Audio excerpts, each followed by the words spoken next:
Stronger. Imagine a world without choices. Stronger.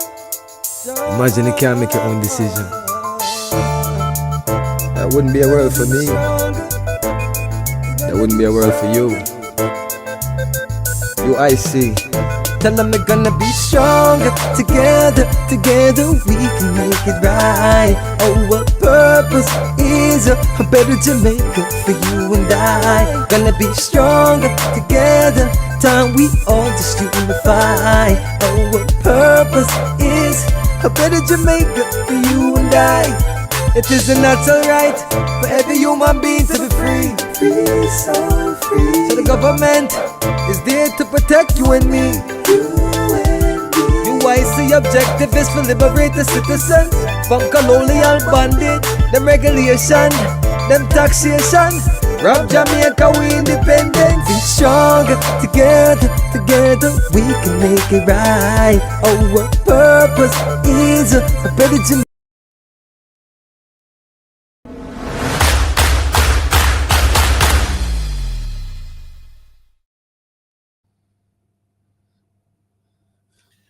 Good evening, Uniteds. And let me first apologize for the late start. I ran into some very serious traffic on my way in from Kingston, and that had me delayed getting to you. And please accept my most profound apologies. But nonetheless, there will not be a cancellation because tonight we need to speak and speak frankly. Tonight, we need to be able to share about our Caribbean brothers and understand ourselves as Black people. Just as the great Marcus Mosiah Garvey prophesied all those decades ago about what we need to do to become one people, how we need to treat ourselves and treat our brothers. Now, I see I'm getting an error message here on my page. All right, so I'm back with you. So just as Marcus Garvey prophesied, we need to understand each other and understand ourselves and our brothers. And tonight we're here to talk about a very big topic, the topic of our neighbor, Haiti. Now, what's going on with Haiti? You might ask. A lot. Because if you follow the Prime Minister, you will see our troops marching down the streets of our neighbor and occupying our neighbor's streets. But let's get to know our brothers in Haiti for a minute. I have some images up. I'd love to hear from the audience if they are seeing those images. If not, then I'll have to take you through all of this verbatim. Now, Haiti, our neighbor, they're approximately what? About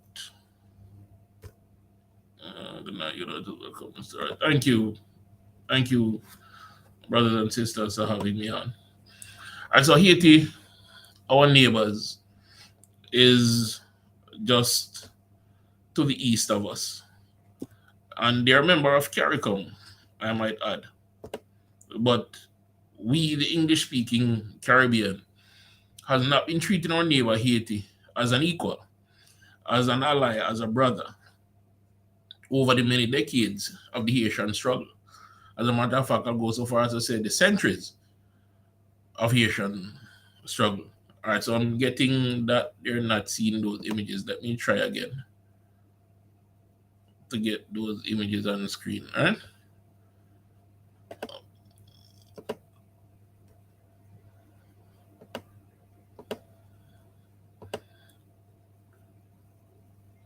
All right, so let me know if you're seeing what I have up. I'll also try to make it larger for you so that you're able to appreciate. All right, so here we are. So what we're looking at, the first pictorial is the Haitian flag, their national symbol. Just as we are proud of ours, they are proud people and proud of theirs.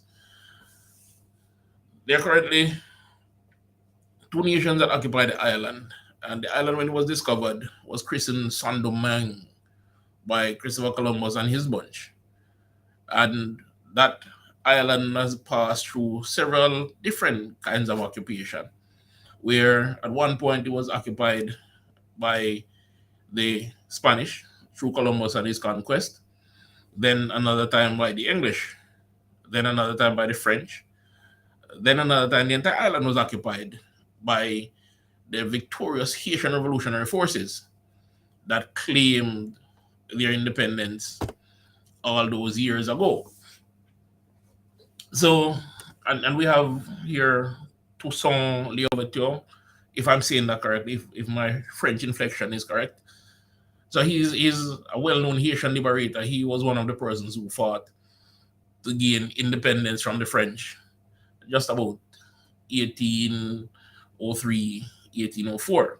Independence was declared January 1804. Now, as you can see, that independence struggle was only recognized in 1825. How? Simple. After the Haitian Revolution, which ousted the French colonialists, the plantocracy, etc., the French king, Charles X, sent a flotilla, an armada, hundreds of ships down to Haiti and say, okay, you all want to be independent, that's fine. But you need to pay us for losses. You need to pay an indemnity of 150 million francs. And if you don't, our warships will blow you to smithereens. So this is what our Haitian brothers, right? A group of slaves, ill-equipped to run a nation, somewhat educated, because some of the things that the French did with their slaves was educate them, which you can call it a plus. So, but they were there. And one of the pictorials here on the screen now shows a Baron de Macou presenting terms to then Haitian president Jean-Pierre Boyer. So he's one of those revolutionaries who brought freedom to our enslaved brothers and sisters in Haiti. The pictorial at the bottom right would be what a facsimile of those ships, what they would have looked like. Now, Haiti has struggled through the years with different layers of coups and political instability. Throughout all that instability, Haiti has maintained its pride as a nation, a sovereign nation, one of the first independent republics in the colonies, the New World, as it was christened by the Spaniards and their conquistador.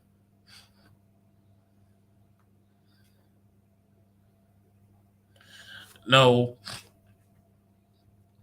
while Haiti has been a proud nation and maintained its status, it has seeked to engage, with its Caribbean neighbors, and thus became a part of CARICOM. So yes, Haiti is a part of CARICOM. So all the freedoms and diplomatic courtesies that are enjoyed by the rest of CARICOM, whether you're a Jamaican in Barbados or Bajan in Jamaica, and vice versa, that I enjoyed when I was in the Eastern Caribbean, all of those courtesies apply to Haiti. But throughout its struggle, that has not been so. And I challenge anyone to tell me that we have treated our Haitian brothers with the respect that they deserve. We have recognized their struggle, their forbearing, their trend setting in gaining independence. As a matter of fact, it is a historic fact that slaves, enslaved persons who escaped the island here, made their way to places like Cuba and Hispaniola. So we know that there is a link there between Jamaica already and the land and the peoples of Haiti. Now, let's fast forward to modern day Haiti and what our brothers have gone through. As I said, they have gone through several periods of political instability. And in all that instability, all you would hear is pity for the poor Haitians. They have not asked for that. As a matter of fact, that country has seldomly asked for anything. When natural disasters come, We have reached out to them, and other countries have reached out to our Haitian brothers and sisters and afforded assistance, which is expected, especially when you're a part of CARICOM. Now, when we look at the instability in Haiti, a lot of people say, boy, them salt, are them bad, are they poorly governed? Well, let me take you back to this. And it's not that Haiti is poorly governed, but they are being punished. Yes, being punished. That armada that I spoke about in 1825, that demanded 150 million francs at that time, several billion dollars in today's equivalency. Imagine Haiti is your household. You just built a house. Let's say, yeah, you just built a house. And here comes the taxman telling you that you have to pay taxes that way outstrip your income, what your pay is to take home. What would you need to do to be able to pay the taxman and not have him confiscate your house, and so you can take care of your family? You'll borrow, right? You'll bargain, you'll barter. And that's what Haiti did. Haiti took out a massive loan with a French bank. They were there to the rescue, problem and solution, just like we see now. They create a problem and then create a solution that benefits them and take away from you. So this French bank came and, of course, offered Haiti a massive loan. And Haiti was able to take that loan and pay off that debt. But in the meantime, Haiti struggled economically because of that, because now there's a repayment and also the interest. As a matter of fact, the final payments on those loans were made just about 1947, if my memory serves me correct. And I can go back to the research to tell you, yes, a loan from the 1800s was paid off in the 1900s, 100 and something years. Now, you want a loan like that? 100-year loan? I doubt it. You wouldn't want to have a student loan or a mortgage or anything that runs that long. And of course, the president is the money doctor. So he can tell you what a 100-year loan does to you interest-wise. So Haiti was never able to develop its economy, develop its infrastructure, focus on its people. And because of that, they have had to struggle to get by, just like any family facing hard times. And in that struggle, there has come political instability because of leaders who wanted to do better and leaders who wanted to exploit. Now, Haiti was on the verge of change a few years back. And that change would have come in the form of a very determined president, Jovenel Moïse. And of course, we all heard that shocking news just about a year and a half ago when their president was assassinated, one of many black leaders within that time that was assassinated. And of course, I think there's something like 14 people that were arrested in connection with that, and some 11 still in custody, including some in the United States, and facing charges from murder to conspiracy to commit murder, etc. So, the latest crisis has come from the assassination of a president that was working to rebuild the Haitian nation. But there was a recent report that natural gas and oil, based on exploration, initial exploration, I should point out, there are strong indicators that there's oil and natural gas in Haiti, a very large reserve, comparable to Venezuela's reserve, which is one of the largest in this region. So now, you ask yourself, okay, so what does the assassination has to do with that? Of course, none of us have the evidence, pure conjecture. But the current crisis in Haiti, now where there is no government, because the elected president was assassinated, and those by legislation that were supposed to take office and transition to a newly elected president now struggle with creating a stable environment for peaceful transition, where now gangs run rampant and the people are fleeing. This takes us now to our Haitian brothers landing on our shores. there was a significant number of Haitians that landed on our shores, on our eastern shores. And instead of doing what is required by our CARICOM Charter and what is required by Human Rights Charter, they were charged, yes, charged and taken to court, despite the fact that we as a people, despite the fact that this government and administration has been saying since last year that the Haitian instability is a security threat to Jamaica and they would be sending troops there. So they know that these persons, our Haitian brothers and sisters, are in danger. And they came to us seeking asylum and was imprisoned and charged, fined for entering our waters illegally, seeking refuge. Our brothers and sisters from Haiti. It took a brave returning resident to our shores who feel like I do, like the UIC does, that our Haitian brothers deserve treatment with dignity, to go and pay those fines. I'm not sure if all of the fine was paid, let me be clear. But based on reports I have, some, if not all of those fines were paid. Now, those Haitians or Haitian brothers and sisters are to be deported back to the land of instability from whence they flee, seeking shelter from us. How is that treating our CARICOM brothers and sisters with dignity?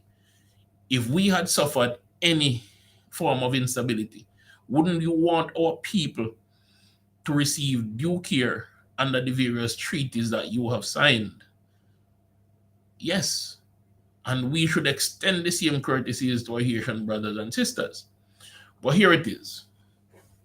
The offer from our government is now to join a coalition after they have had their lips pursed by the colonial master to say they are sending troops to Haiti. More on that in a sec. Let me share some facts with you.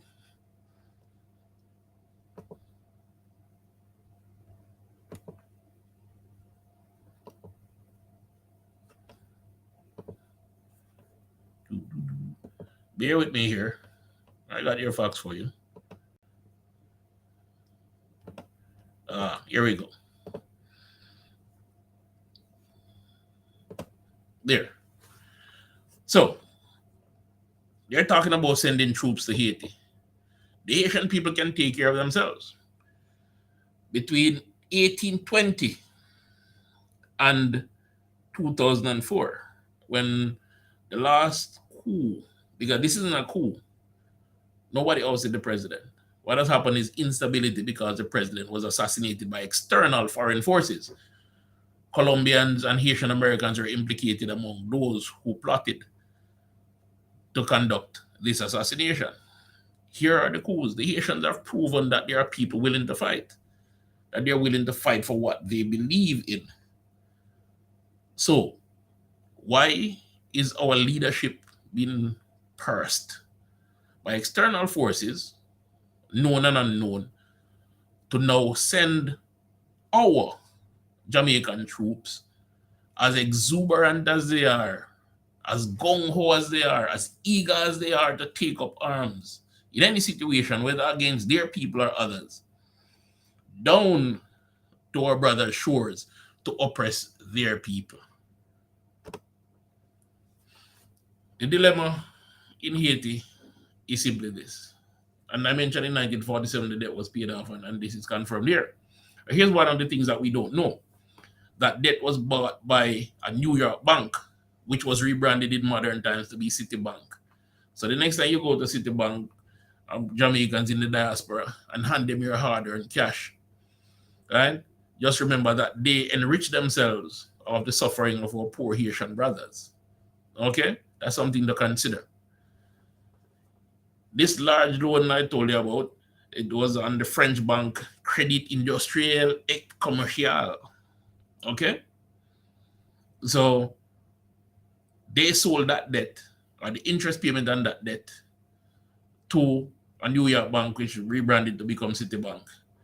And by the way, Haiti has been a member of CARICOM since 2002. Right? And right now, the public debt in Haiti stands at 500 and what 5,136 million US dollars. Yeah. So that's a significant national debt they're carrying in a time like this where there's little or no industry. But imagine what having natural gas and oil, something that is in high demand now, would do for that national debt. Now, Haiti has known a lot of suffering. On your screen right now is a list of very strong earthquake, that struck Haiti between October, January, 2010 and June 2023.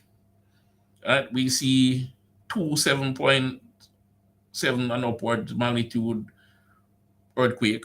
We see 4, 5 and up magnitude earthquake. We see 4 and up. So over time, they have taken a battering.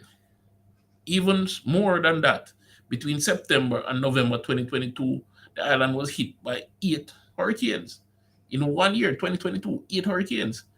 In comparison to Jamaica, that was just grazed by 1. All right? So our Haitian brothers have remained resilient in the face of all of this. Now, on your screen is an image of their assassinated president, Jovenel Moise. The official theory surrounding his assassination is he was assassinated to restore the previous corrupt leadership that existed in Haiti. Because there are people who want access to the national treasury for personal enrichment. That sounds very familiar, doesn't it? Yes. Politicians enriching themselves from the national treasury. Right? Also, another extension of that theory is that the protest to demand his resignation over his failure to investigate past administration's corruption led to his assassination. But that is highly suspect. There hasn't been much work done to advance that theory. Now, when you couple that with the recent discovery of minerals such as limestone, oil, natural gas, copper, gold, Haiti stood a chance with a strong president like this of rebounding and becoming a very, very strong economy in the CARICOM bloc. Now, we all know what that economic might can do for a country like that. Oil, natural gas. Look at what it did for Trinidad, Venezuela. And even Jamaica has been searching high and low to find oil, to find natural gas. We have some snippet of it, but nothing significant has been discovered as yet. So here we are looking at our brothers in Haiti facing a terrible crisis. And the only sympathy the administration representing the Jamaican people can muster right now is to offer to put troops on their side to police their people. Did Haiti ask for that? No. They've always solved their problems themselves, even though CARICOM as a body is supposed to help with that. Now, Jamaica has a history of following the puppet master. A very, very strong history. If you look at what we did in Grenada, in what year was this? Let me not get my dates mixed up, and I'll tell you. In Grenada, we went there in bear with me, people. We went to Grenada in 83, yes, as part of a coalition led by the United States and other Caribbean countries to oust the Caribbean government because the US believed that they were leading, well, not believe, they declared themselves to be communist.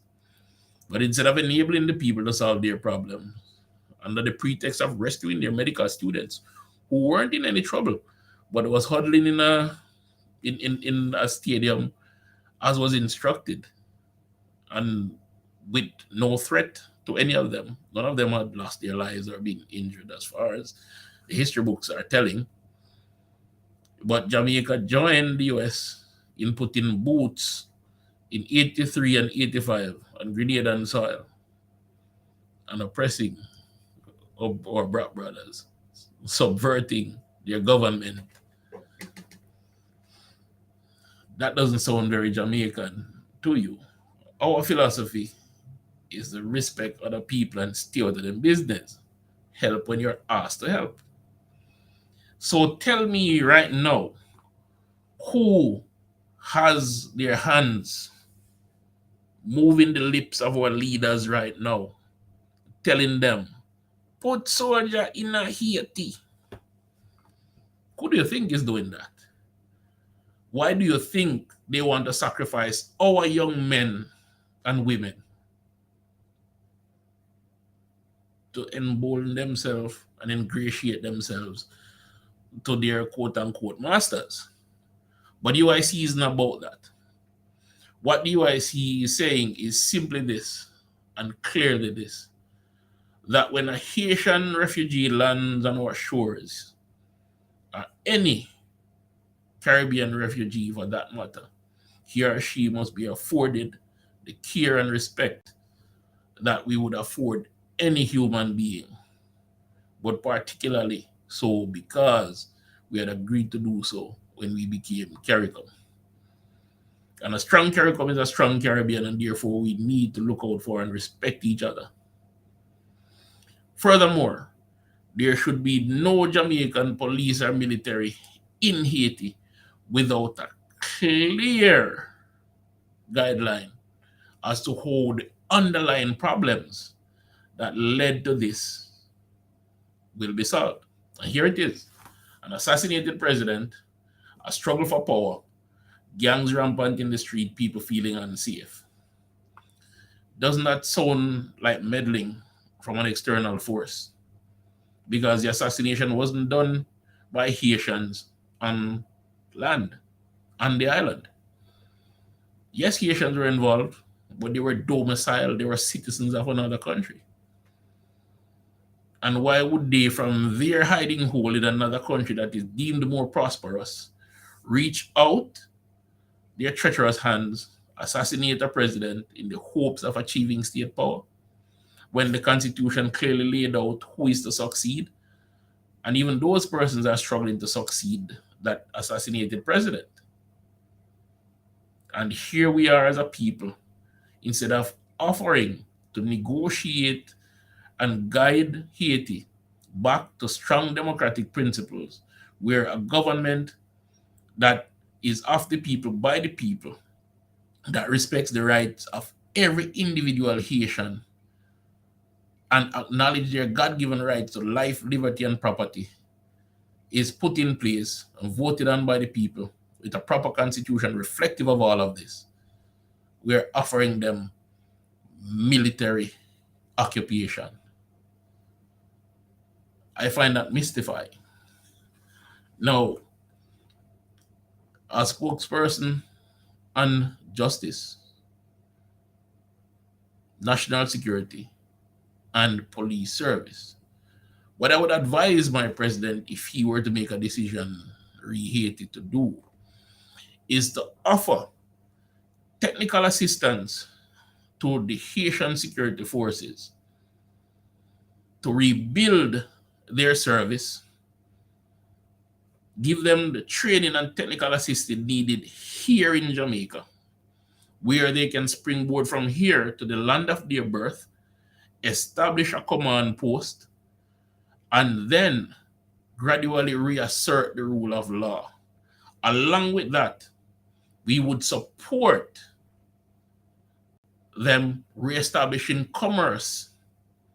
We would support them by providing protection, for example, for the judiciary, so that they can work to rein in the gangs and can, without fear or favor, seek to establish a credible government, because several people, justices, prosecutors, have found themselves, based on reports received, victimized for seeking to advance a return to democracy and to seek to bring down criminal elements.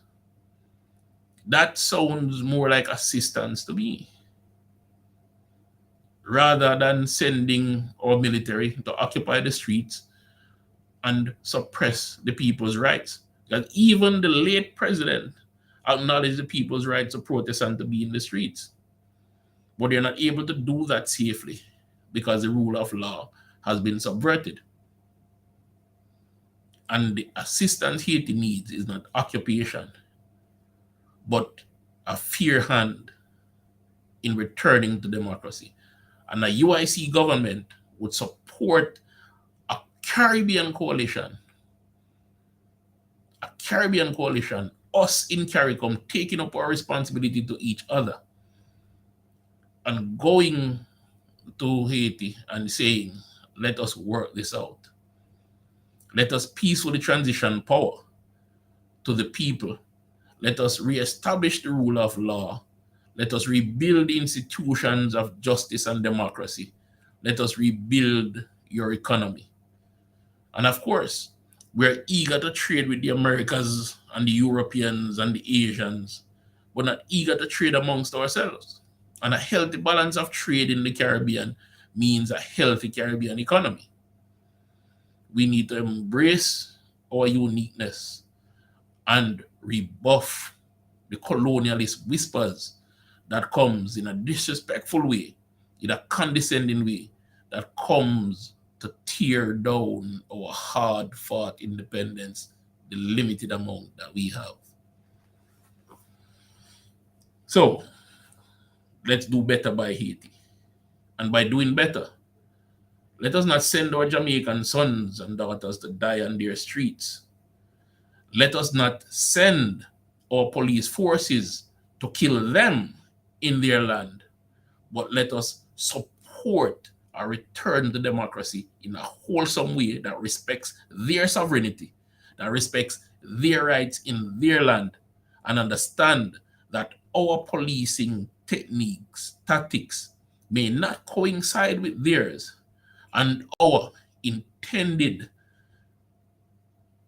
what we would call occupation of their land, may be unwelcomed and may be seen as a greater affront than the current crisis that they have. Let us consider that the Haitian people have been a proud people that have solved their problems over the years because we as their Caribbean brothers have abandoned them. Let us think that there is a better way if we come together and close out those whispers again from that colonial influence and focus on respecting each other. Let us do better by Haiti. Let us not see their citizens running for shelter. Let us not see them running to escape the violence of home and then cart them off to a little courthouse where they are promptly and swiftly charged for entering our homeland when we owe a duty to them to care for them when they turn up on our shores. Let us not boast on our official government website that we have gone to the shores of our Caribbean brothers and trampled on their rights. Let us not boast that we plan to go to our Caribbean brothers' homeland and trample on their rights. Let us respect ourselves, our Caribbean brothers, and each other. And in the words of Joseph L. Patterson, UIC President, Minister of Finance, Planning and International Relations, understand that Jamaica should not be a pawn in Haiti. UIC position is pretty straightforward, and some may say it's simplistic. Some may say it's idealistic. But if we don't hold ourselves to the highest virtues, if we don't hold ourselves to the highest common denominator, then we will allow ourselves to be used as a pawn in the rich man's game. One Jamaica, stronger together. Let's do better by Haiti. My name is Winston Wright, Chairman of the United Independence Congress, spokesperson on justice,